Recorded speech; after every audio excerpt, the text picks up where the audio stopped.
virginity to Barney the dinosaur. I was 19 and I had been saving myself for Christ. But when he dropped the ball, I figured, why not give this franchise a try instead?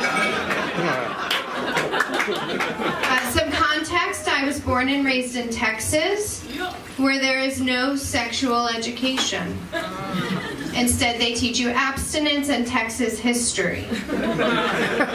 Do you remember the Alamo Man? I do. Do you know how babies are made? Me neither, but I'm pretty sure it has something to do with a poorly defended fort. It's an Alamo joke.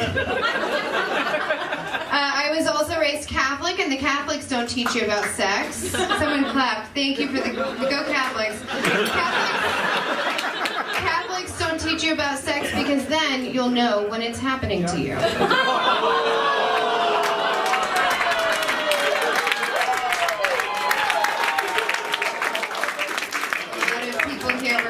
By the Catholics.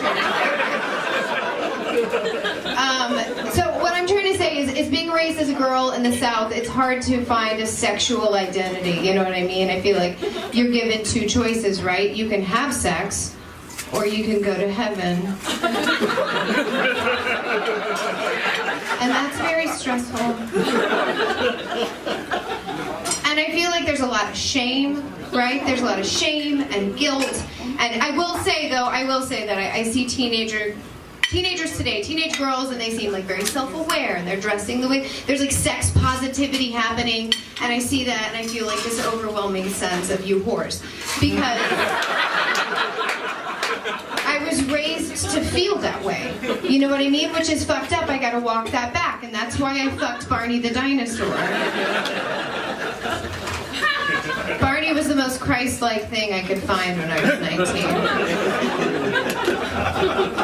And Barney and Jesus do have a lot in common. They're both black. They're both tall. They're not, you know. Barney's best friend's name is BJ. BJ the dinosaur. Jesus' best friend loves to give them. Mary Magdalene. Okay, fine, she did it for the money. But you know what I mean when I say, if you love what you do, you never work a day in your life. Psalm 13:21. So who better to usher a young girl into her sexual awakening than the guy who sings a song called Here, Kitty, Kitty. Barney and I had a really nice relationship. He was a really thoughtful guy, and he would do these nice, thoughtful things for me. One night, I'll never forget, he surprised me with this gift. It was a book titled How to Tickle His Pickle, which I thought was on brand for Barney with the rhyming. I feel like I need to say for a second here, all of this is true. This isn't a bit.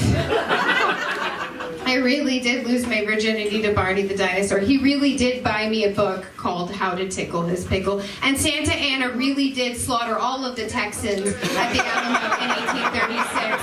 But in Santa Anna's, you know, the Texans kept crossing the border illegally and they refused to learn the language. So, what was he expected to do?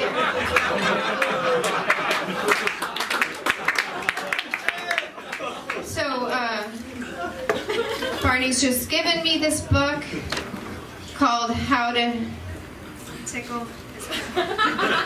I thought you would say it with me. She's eating, that looks delicious. How to Tickle His Pickle, and I'm moved by the gesture. And then he says, I got that for you because, quote, sometimes it feels like you're breaking my dick off. Oh. So I'm bad at sex, is what he's telling me. And I have a feeling it's because we watched a lot of Cool Runnings in health class. And I still don't know what a fallopian tube is. And so I'm standing there across from Barney, and I'm processing all that he's saying, and I'm very embarrassed, but I'm being very still because their vision is based on movement.